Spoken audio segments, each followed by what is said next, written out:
Hello everyone, it's Shinto Bean here playing some more Warhammer combat cards. Just doing a follow-up video here on part 3 of the expedition in this anniversary event. I think a lot of players are finding this one to be quite a bit more difficult, myself included. I already have 2 strikes. Just want to show you what decks I've been using.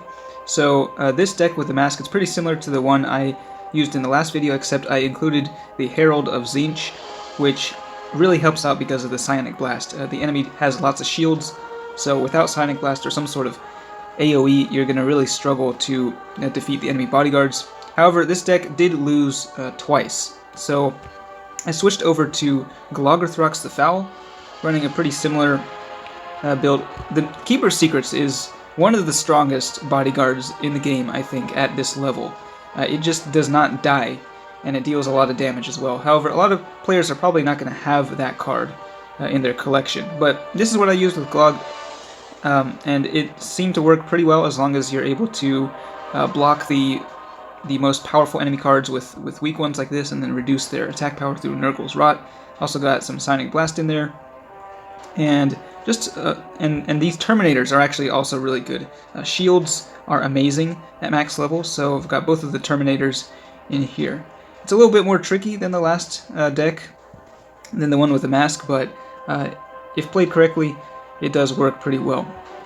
And then finally, for the one that I want to try in this video, I have not actually attempted this yet. I saw some other players were using something like this.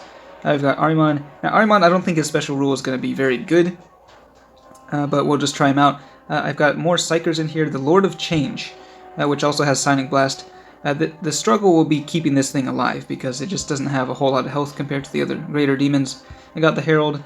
We've got some support units, Taunt, healing with the Plague Surgeon, and then the 2 Terminators with shields. So, and then the Bloodletter, which I just threw in for the extra points there. So I'm going to deploy this, and we'll see if we can win. I have 2 strikes, so 1 more loss, and I'm going to strike out. I think you can buy back in. It's probably going to cost quite a bit of plasma. If you think you have a chance of getting through, then I'd say it's probably worth doing the buyback. But if you have really been struggling to win any games at all, then I would not bother. Okay, so just going to throw down the Terminator here on turn 1. I don't know what they're going to be deploying. And this is actually only level 5. Because I lost twice, you do get kicked back a little bit. I'm going to put down the Lord of Change across from this guy.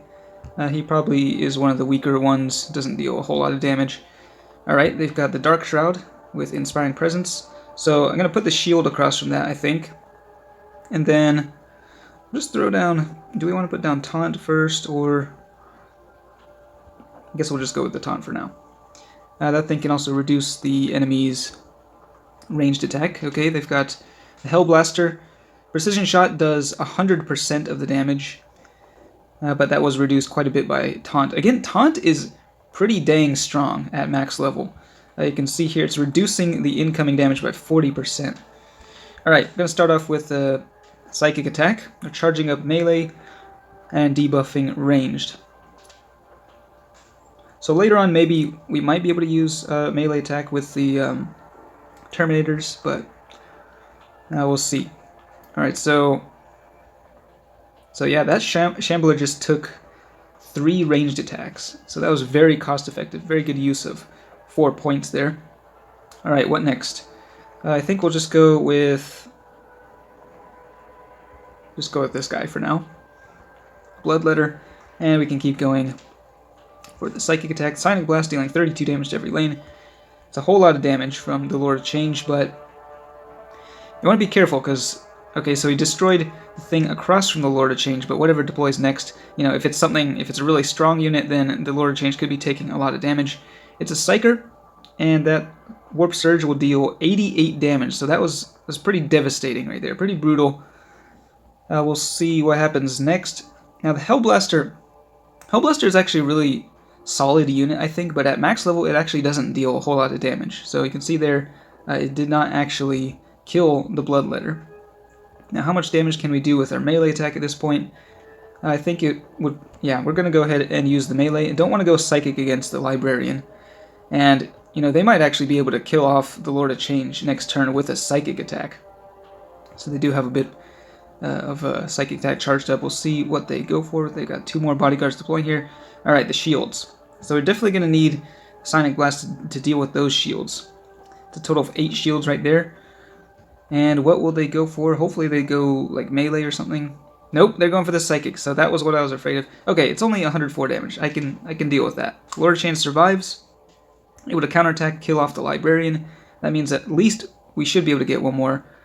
But now, yeah.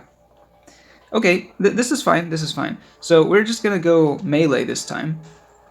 Let the Bloodletter die. The Death Blow will actually take out some more shields as well. And then we can move the Lord of Change over to the center lane to avoid the damage from the Nephilim Jet Fighter.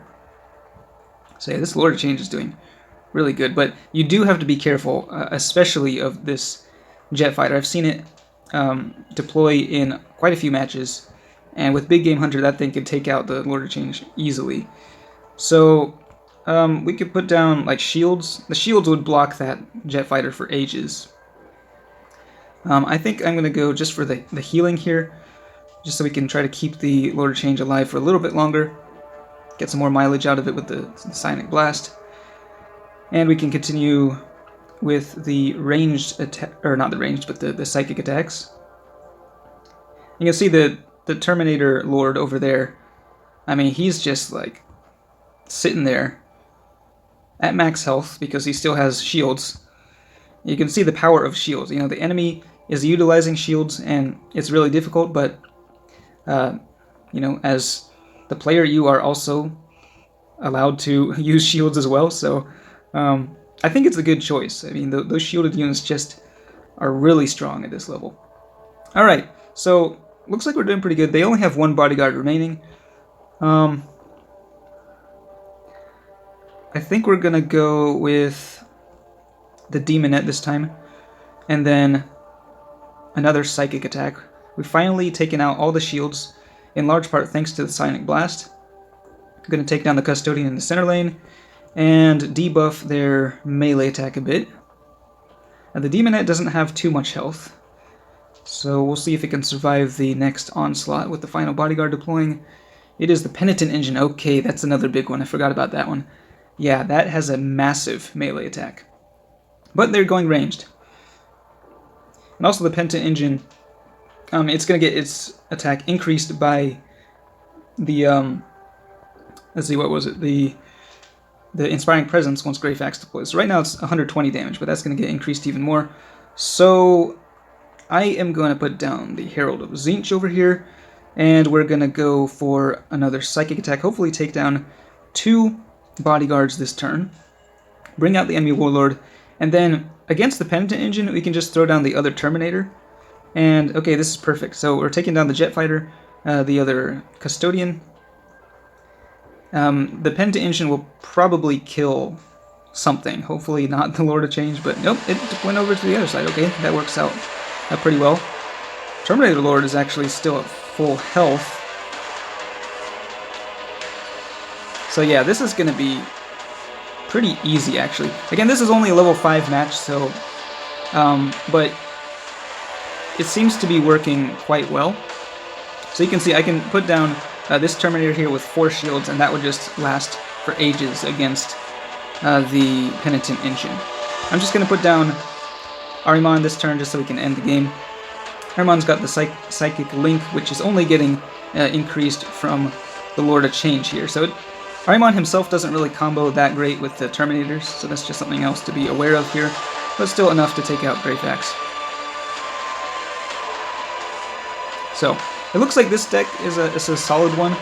I don't know how it will do compared to the one with Gloggerthrox with the Keeper of Secrets. However, if you don't have the Keeper of Secrets in your collection, then I would advise something like this. I think most players should have most of the cards that I used with this deck, with the Lord of Change, the Heralds, the Terminators. I think most of those are in the general pool. And it is actually a little bit easier to use than Gloggerthrox, I think. So let me know if you have any other questions about this campaign, or what sort of deck you think should be used, or yeah, let me know what kind of deck that you have used and had success with. I'd like to hear that. But yeah, hopefully this was helpful. Good luck with the expedition, and I will see you next time.